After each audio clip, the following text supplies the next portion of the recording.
All right, what's up? We're here with another vlog. As I promised you, I will be consistent with my vlogs. I'm trying my best. I have Chance here shooting. So we are at Baba's Chicken in Riverside, and I'm going to show you the actual store itself. I haven't really shown it on YouTube as far as I know. Also, if you click right here, you can watch a full in-depth video that I made of the financials of this place, which no one discloses ever. No one ever shows that shit. So I went in full in-depth, showed you exactly what we made in December from sales, food cost, labor, expenses, net profit, showed you the raw, like all the financials, which no one shows. So if you want to click that, watch that. So we're gonna go here. We're just gonna show you real quick what the actual location is. And then secondly, we're gonna go drive to our other location in Redlands, which we're having a grand opening for that place middle of February. So tag along, let's go.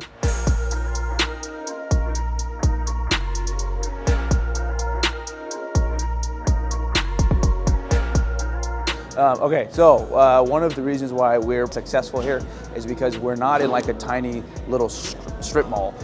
As you can see, we have 1, 2, 3, 4, 5, 6, 7, 8, 9, 10, 12 spots here that all these places, everybody comes to one central hub to hang out, chill, until you see all these seats here.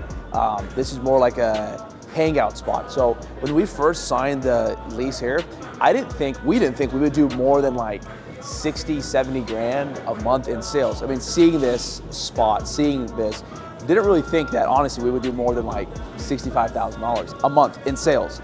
And if you watch what I just said to go watch, the month of December we did $182,000 in sales, net sales. That's after subtracting sales tax. That's after subtracting tips. So doing $182,000 out of a little ass tiny fucking 700 square foot thing is insane. And also on top of that, this place cost us like, I think it's $30,000 to do. That's it. So when you guys think that, hey, I need hundreds and thousands of bucks to make some shit happen, you don't. So also shout out to More Sauce, Miguel. So Miguel, who's my partner on CFP, he started his own sauce company. It's a healthy alternative to Chick-fil-A sauce. Okay, so obviously we've all heard that location, right? Let me show you one of the reasons why this place is so successful. So when we opened up this spot, that was back in 2020, right? After that, I opened up another location in Costa Mesa, and then we opened up another one in San Diego, then we opened up another one in Bakersfield. The one in Bakersfield, we ended up selling off to somebody else. San Diego was a flop, and Costa Mesa we ended up selling because I sold that one during COVID, got an offer for the location that was like a no-brainer. I was like, holy shit, fucking have it.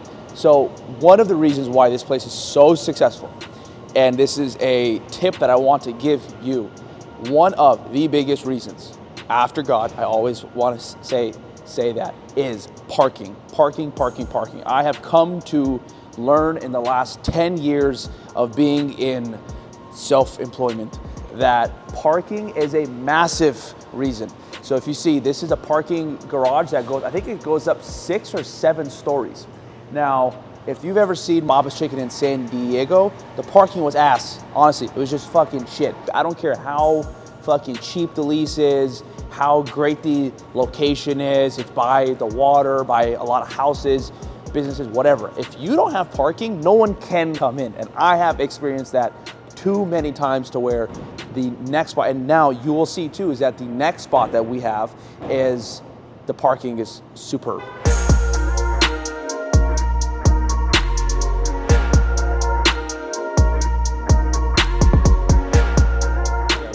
All right, so when we had the grand opening for this spot, now, mind you, we didn't think this, like we knew it would do good, but we didn't think it would do as good as it does, right? So when the day of the grand opening, my brother calls me. He's like, where the fuck are you? I'm like, on the way. Why? He goes, get here now. I was like, why? He's like, we are absolutely slammed. So on that day, I kid you not, from where the B is to the soda machine, that wide all the way down here, all this was a line. It was like literally like 15 feet wide, and it was from that door all the way there. We probably had, I want to say, like 300 people in line that day. It was absolutely insane. And that day, I think we ended up doing like 12 or $15,000 in sales, which, mind you, that's like a good Chick-fil-A does that in like a day, or like a In-N-Out will do $12,000 in a day with a drive-through. We did 12 to 15,000 bucks, I think, from this. Literally, all this is crazy. So we're waiting for my brother. Oh, there he is. Fuck.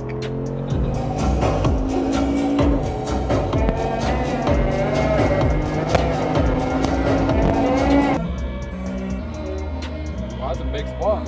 That's big. So the person who owns the food lab where the first Baba's is, they are doing this. And so when they signed their lease to take this spot over, we were the first people that I guess they approached to basically, they asked us if we would like to be the first tenants here, and they gave us the first right to pick the spot that we would like to have. So we got my brother here, we got Mike here. So a lot of you guys have heard me or talk about Mike, Baba Mike, the guy, the founder. All he did really was just make the food. That's really it, to be honest. We did everything else. So when he was developing the food, he was trying this and trying that, using this spice and that spice, telling us, oh, we got these spices from Argentina and Brazil, this and that. Like, bro, I don't give a fuck. I just want to make some money. So let's go in the back. So this is where people walk in. So the thought process behind this was because we got first dibs on the location. I don't want to say that out loud.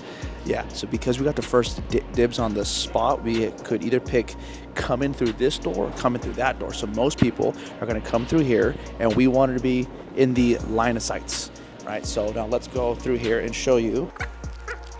So right now we're actually deciding here. I'll even show you. So right now we're deciding on how we're going to paint the mural. We're choosing between these two options right here. So Baba's is going to be there for sure, but are we going to put a chicken right here, which is the logo for us, that, or are we going to put stay spicy right here? So me too, honestly. So that we're going to try to decide for right here. So here we have the 3-compartment sink, which if you guys don't know, this is one of the biggest things that the health department is really big stickler on, is your 3-compartment sink, making sure it's the right size, the right depth, the right, everything that needs to go there. So now we're gonna have Mike and Obi walk us through the location and show us exactly what is happening here. Yeah, so let's start from here. So back here, Kasim already went over the sinks. These are all rules, right? Of distances and how everything has to be. There's so many intricate things that every different city has. So I wanted to put a door right here, but if we put a door right here, we have to have another hand wash sink here. So we're allowed to have a door there. So there's so many different tiny rules that are minute, but they're huge because the health department will check you for that. So yeah, like I was saying earlier, all this line stuff is here. And then Mike can kind of go over so what is this thing right here? This is a crisp and hold station. So after it gets fried, it goes here? Yeah, so the way that this is designed, it kind of circulates hot air around.